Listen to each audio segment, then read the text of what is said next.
Alhamdulillahi Rabbil Alameen wa sallallahu wa sallam ala nabiyyina Muhammad wa ala alihi wa sahbihi wa sallam amma ba'd. Habibti fillah. A beautiful question was asked about the qa'ida or the principle, which is a qa'ida fiqhiyya, العبرة بالحقائق ليس بالمسميات. The reality of something is in its substance, not in its name. And I use this qa'ida often to describe sometimes related to fiqh issues like that pertain to tahara, purification, or as well as to talk about people claiming salafiyah and not really actualizing it in its practice, in their practice. And in these two contexts, I've heard, this comes from the ulama, the scholars of Islam, in the lessons that I've attended with various scholars, mentioning these qaida and putting them in that context. The brother, may Allah preserve him, asked a question about this. Where can he find this qaida and how to pronounce it, or how to articulate this qaida? First, we'll write the qaida. We're going to be brief, just so we know the correct way of articulating the qaida. And with that being the case, we also have to realize that you'll find different alfaz, different ways of pronouncing this same principle.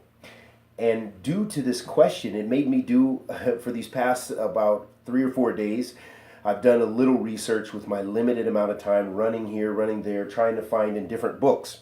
And I could not find that qaida in the form that I wanted, that I use, except just now, except literally about 5 minutes ago.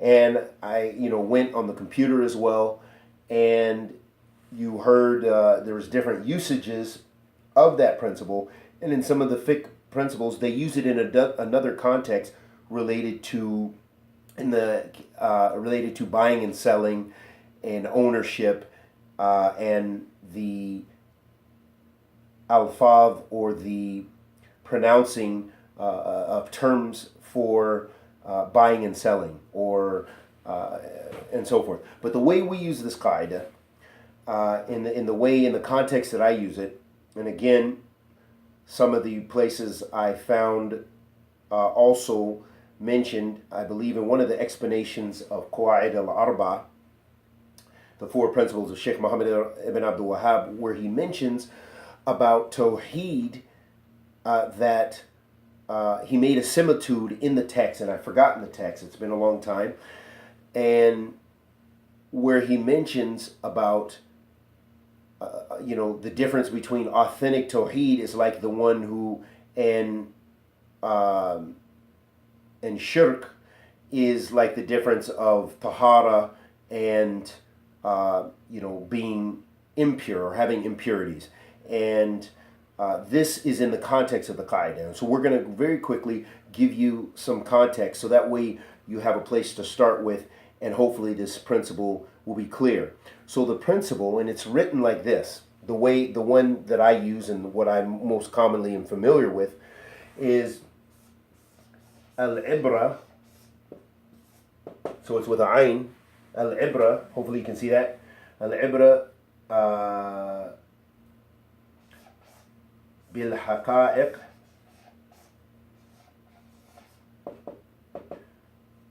العبرة بالحقائق, or it could be بحقائق بالحقائق العبرة بالحقائق وليس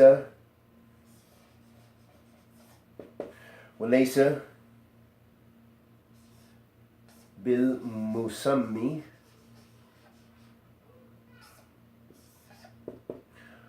مسميات. ليس بالمسميات. طيب، العبرة بالحقائق ليس بالمسميات. Okay? So this means that the reality of something is in its substance, not in its name. Let's look at the context that Sheikh Abdul Salam as-Suhaimi uses this in his book, which is titled Kun Salafiyin ala Jad. Be Salafi, with strength, not in weakness. Don't be weak.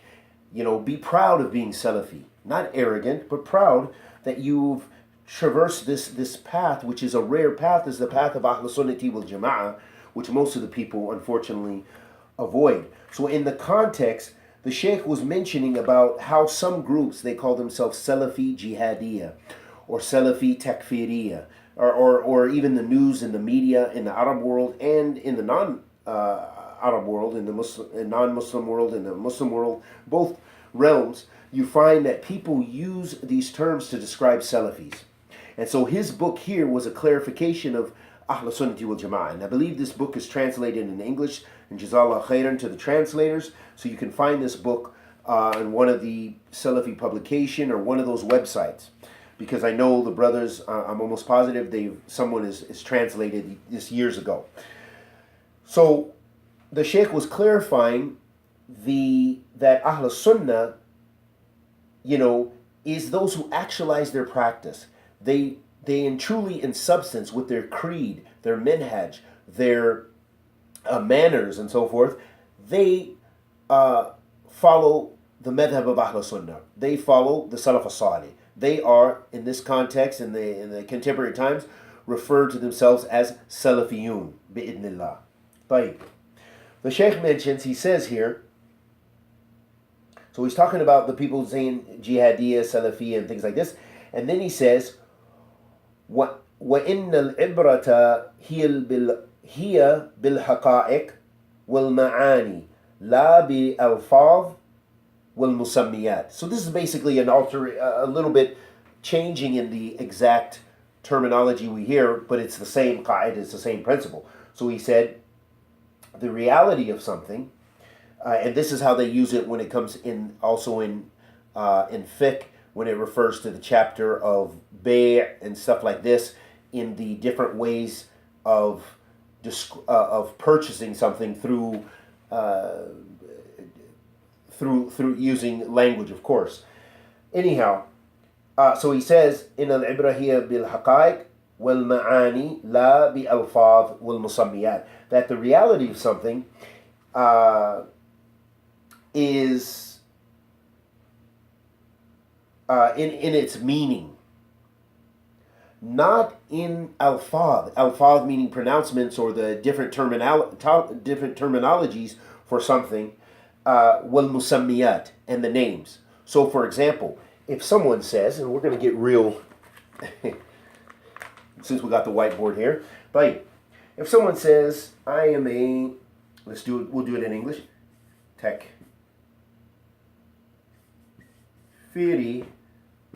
in minhaj, and Salafi in creed, in aqidah, okay? We would say to them, absolutely not. That even though you're claiming to be, and then they claim themselves Salafi, claim to be Salafi, or what have you. We would say absolutely not, that you're not. The fact that you have takfiri, that you're takfiri in your methodology and da'wah, what you call to rebelling, you call to declaring Muslims to be apostates and the leaders, and you spend your time doing this. We say no, your minhaj is not from the minhaj of Ahl Sunnah. It's not the minhaj of Salafi. So yes, you can be takfiri in minhaj, but you're not Salafi in creed. Likewise, even if you believe similar or the same as Ahl Sunnah with regards to al-asma wa sifat and issues of tawheed, except you say tawheed al-hakamiyya, for example, and you emphasize that as a fourth category, on and on and on, and use it for political purposes. So this right there makes you leave from the Salafi creed. It means now that you have left from the minhaj of Ahl Sunnah what they believe, what is basically in contemporary times, and contemporary scholars have pretty much consensus, contemporary scholars, Salafi scholars have pretty much consensus. I have not heard of any who agree to making Tawheed into four categories into a separate category that talks about Hakamiyya. Rather, they say it's a part of maybe Rububiyyah or Uluhiyyah. and all the other technicalities with that. But what we usually find is people who make those four categories is they usually have political aims and objectives, and it goes on, and they make takfir of the leaders, all the leaders without exception. Then they say the imams are disbelievers because they get a salary to lead the prayer in those societies. Then and on, and the muezzin is such and such. And I literally had a debate and an argument and almost a fight with someone when I was fresh from Yemen. This was 1998. And I was in the UAE, and I met this takfiri from Jordan or somewhere. He would not pray in the masajid. We got in this huge, long debate. My Arabic was limited, but I could still hold my own. So we were going back and forth.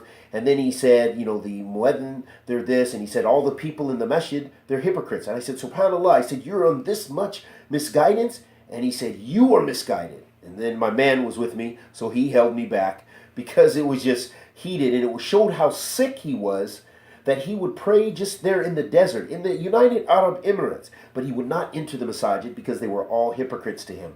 And this shows he was not from Ahl Sunnah, but rather he was from the most extreme from the takfiris, and so العبرة بالحقائق ليس بالمسميات. Even if he considered himself from Ahl Sunnah, even if he says, I'm from Ahl Sunnati wal Jama'ah, I'm this and this and this, but if your creed is that it's permissible to supplicate to the dead, that means you are going against usul, foundation principles of Ahl Sunnah. And the reality of something is in its substance. Likewise, let's make another clear example, just so that we're clear about the qawa'id itself, not just in the context of aqidah. So, for example, if I say to you, just to give an indication, and for example, if I say, this pen, this is not a pen. This is a candy bar. I like this. This is a candy bar. I want to call this a candy bar. I feel more comfortable with it. I want my family and everyone to enjoy this. This thing here is a candy bar. However, the reality of it is in its substance. No, it's not a candy bar. And we all hold and we know the reality of this thing is that you can write with it. You can articulate and write things out with it. Why? Because it is a pen. Its reality is it's a pen, but its reality and its substance is a pen. No matter what you call it, if you call this eyeliner, it's not eyeliner. Although you could probably paint your face with it, but it's not eyeliner. You could say this is my my fighting weapon, my weapon of this is my sword. Okay, but the reality of it is still a black pen. We know this. Most human beings, or people who are accustomed to using this item as a pen. So the reality, العبرة بالحقائق ليس بالمسميات. The reality of this is that it's a pen. It's substance. It's made up of ink, dry erase board marker. It's a board marker, and it has a cap that you use, and it has the tip for it for writing.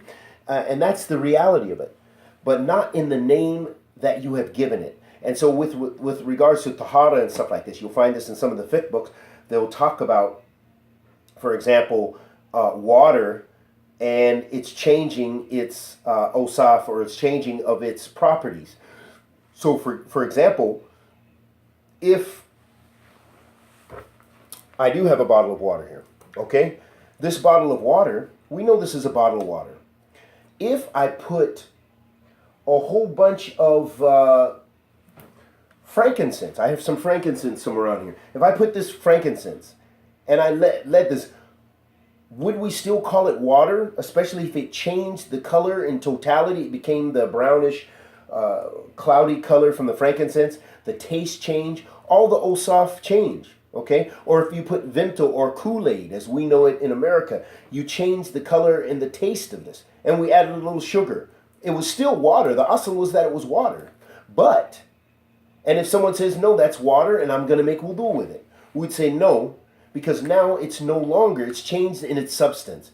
The ibra is bihaqaiq, laysa bimusamiat. Even if you're calling this fresh water, which it originally was, or it's constitutes water, but as well as these other properties, those properties have now changed the characteristic of this, so we will no longer use it for tahara, because we'll say that no, that's not water, that's a Kool-Aid, that's Vimto, that's Tang. Tang is something else we got in America, where you use it's full of sugar and it's orange powder, and it would change the characteristic, so you would not use it for wudu. And I hope that's clear, and we ask Allah the Almighty to accept our good and forgive our evil. Wa sallallahu wa sallam ala nabiyyina Muhammad.